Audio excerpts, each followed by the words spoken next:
I was about 8 years old, I first heard about something called climate change or global warming. Apparently that was something humans had created by our way of living. I was told to turn off the lights to save energy and to recycle paper to save resources.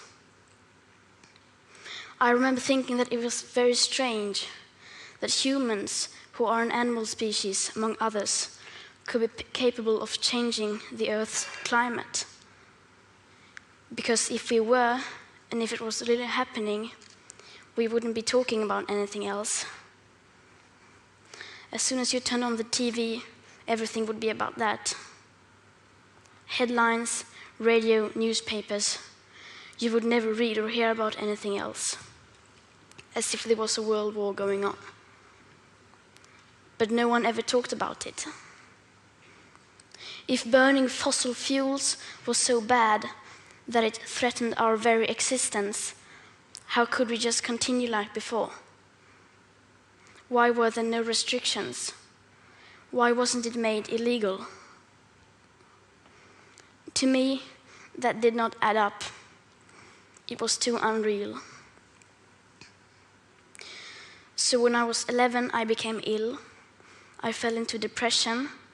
I stopped talking, and I stopped eating. In 2 months, I lost about 10 kilos of weight. Later on, I was diagnosed with Ásperger syndrome, OCD, and selective mutism. That basically means I only speak when I think it's necessary. Now was one of those moments.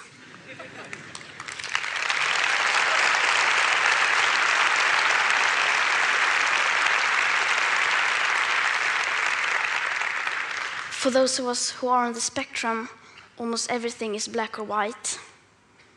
We aren't very good at lying, and we usually don't enjoy participating in the social game that the rest of you seem so fond of. I think in many ways that we autistic are the normal ones, and the rest of the people are pretty strange.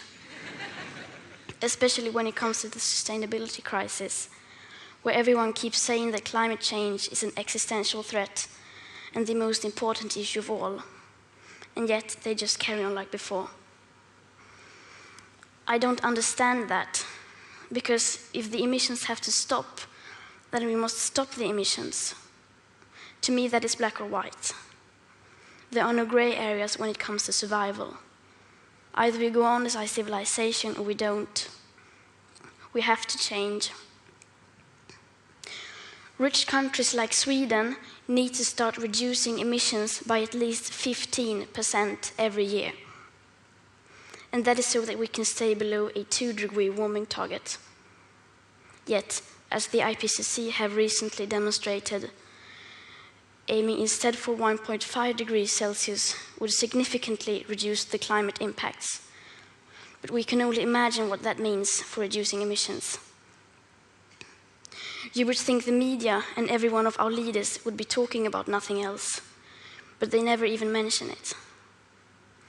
Nor does anyone ever mention the greenhouse gases already locked in the system, nor that air pollution is hiding a warming, so that when we stop burning fossil fuels, we already have an extra level of warming, perhaps as high as 0.5 to 1.1 degrees Celsius.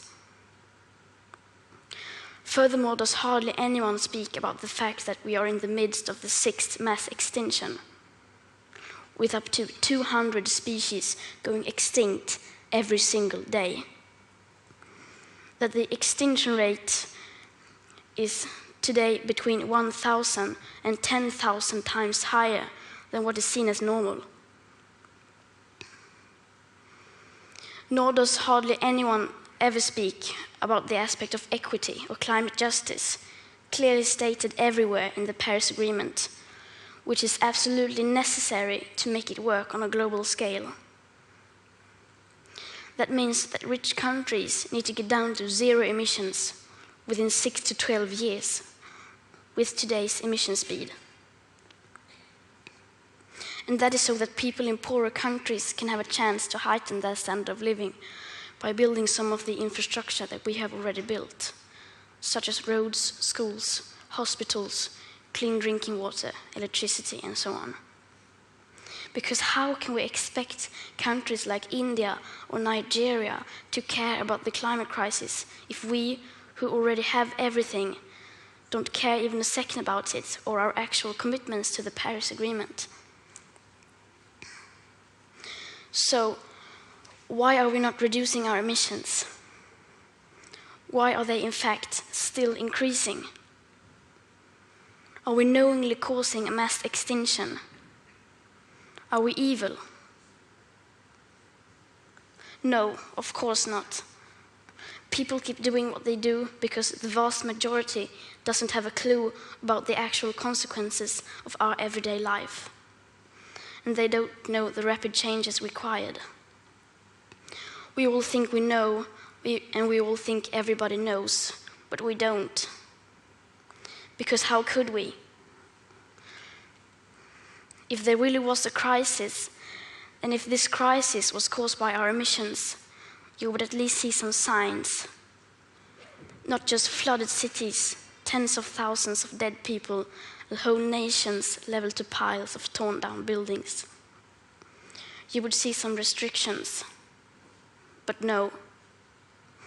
And no one talks about it.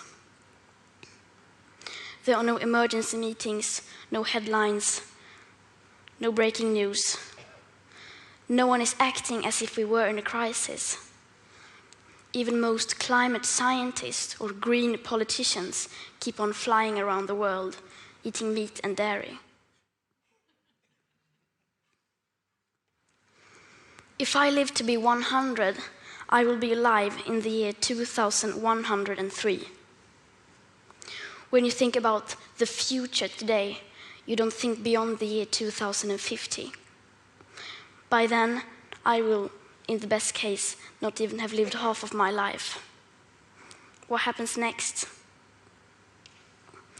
The year 2078, I will celebrate my 75th birthday. If I have children or grandchildren, maybe they will spend that day with me. Maybe they will ask me about you, the people who were around back in 2018.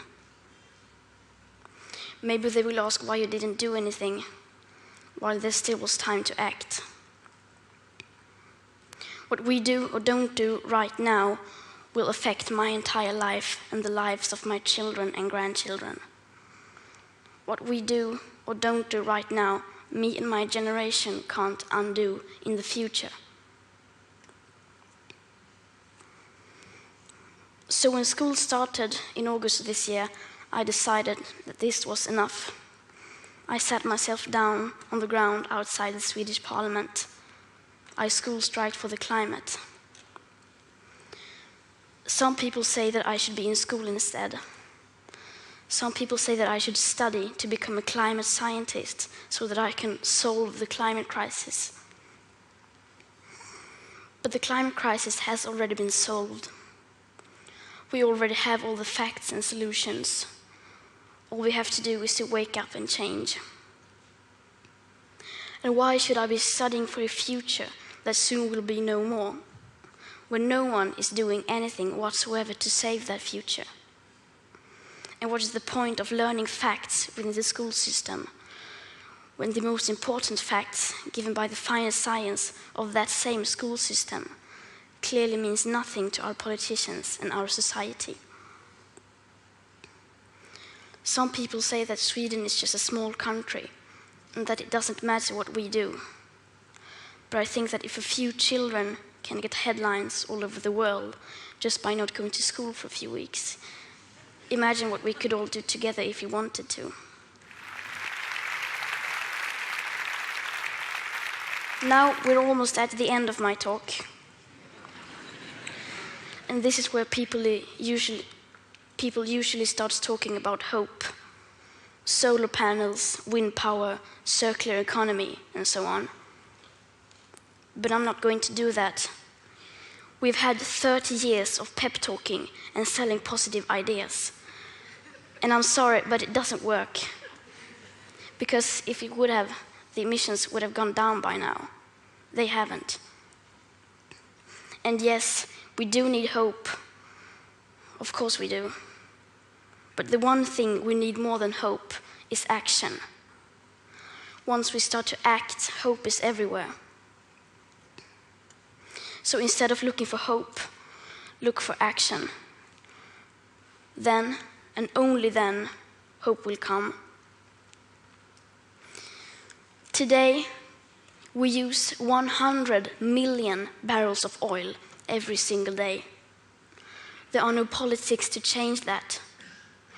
There are no rules to keep that oil in the ground. So we can't save the world by playing by the rules, because the rules have to be changed. Everything needs to change, and it has to start today. Thank you.